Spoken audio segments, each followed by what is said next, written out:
So I've been asked, how can you run 1,000 miles in a day? It has been done. The night falls, and the pestilence is stenched in the air.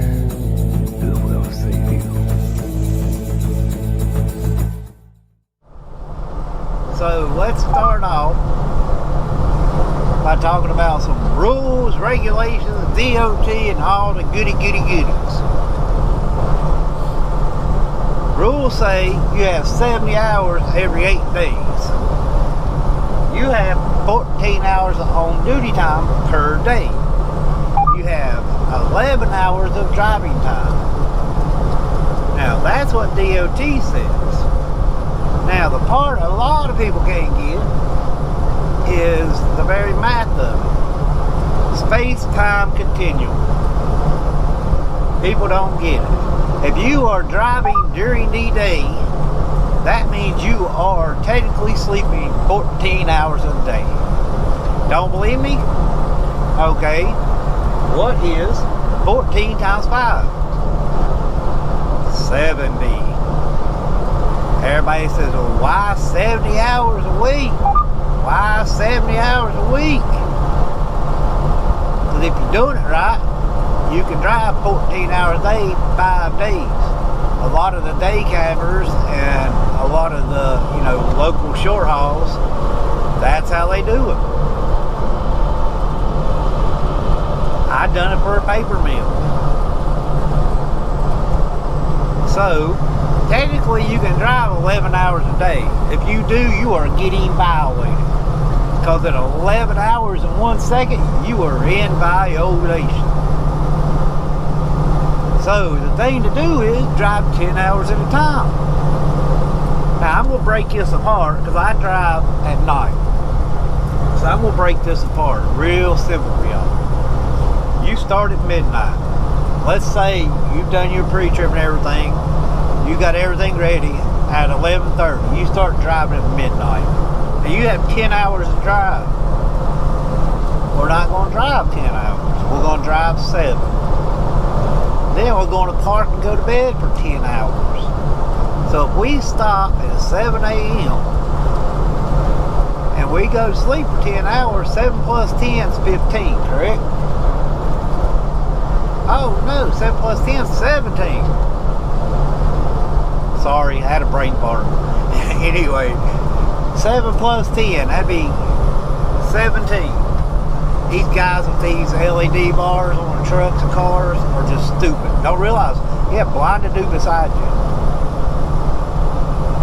Just blinded dude beside you, dumbass. Anyway, so midnight to 7 a.m. 7 a.m. you're going to park. The truck stop's probably going to be about half empty. There ain't going to be nobody in line for the shower. You can run in, get you something to eat, take a shower, relax. Still get a good 8 hours of sleep. And don't have to fight to try to find parking or park in the middle of the damn gas pump. Or park at the gas pump and pull a trash can behind you. It's going to be empty. At the same time, less stress. I know some people don't like driving at night, but you ask how I got 1,000 miles. This is how I done it. And the thing about driving at night, go to Atlanta at 3 o'clock in the morning, 4 o'clock in the morning. See how long it takes to get through there compared to 3 o'clock in the afternoon, 4 o'clock in the afternoon. Anyway, back to the matter at hand. So, if we drive from midnight to 7 a.m., that leaves 4 hours on our clock. Wow. After we lay there for 2 hours, we have to move. We still have 4 hours on our clock. It stopped our clock. If we have to move, something happens. We don't have to worry about PC. We don't have to worry about getting violations. Anyway, if we don't, we have 10 hours. So 7 in the morning plus 10. That puts us at 17. That is 5 p.m. We pull out of the truck stop at 5 p.m. Guess where most trucks on the road is going to be at? Trying to find parking. The later it gets in the night, the less trucks are on the road.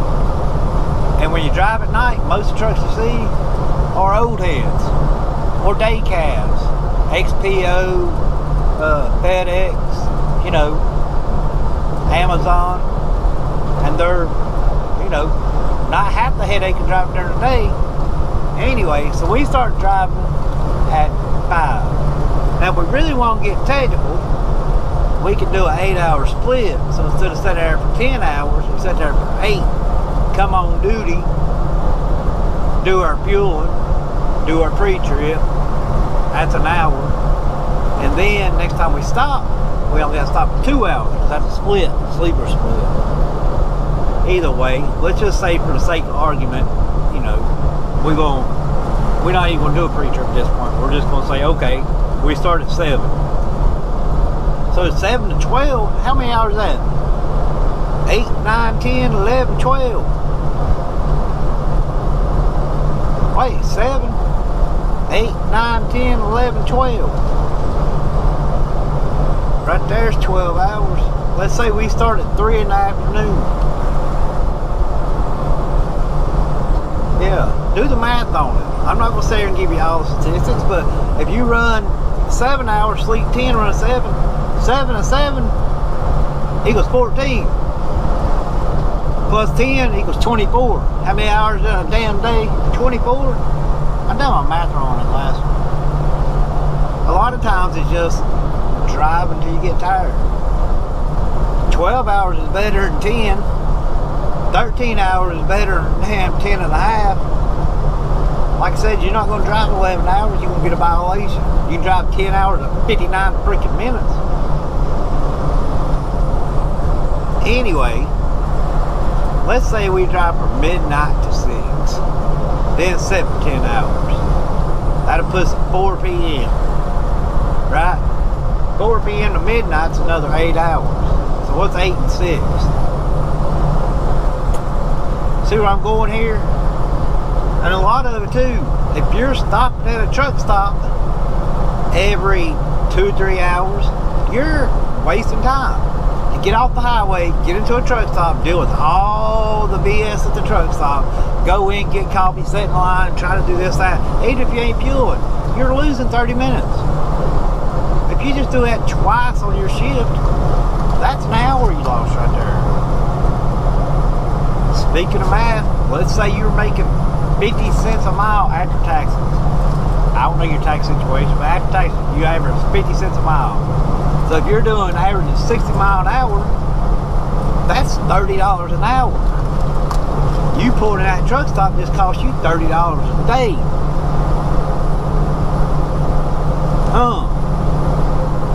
They got this thing where you can fuel, get food, and it counts as your 30-minute break on your 8 hours.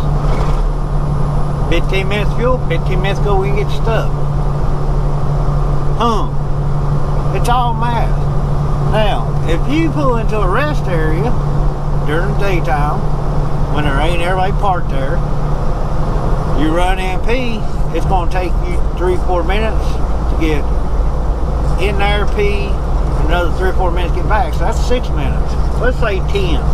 So instead of 30 minutes, you just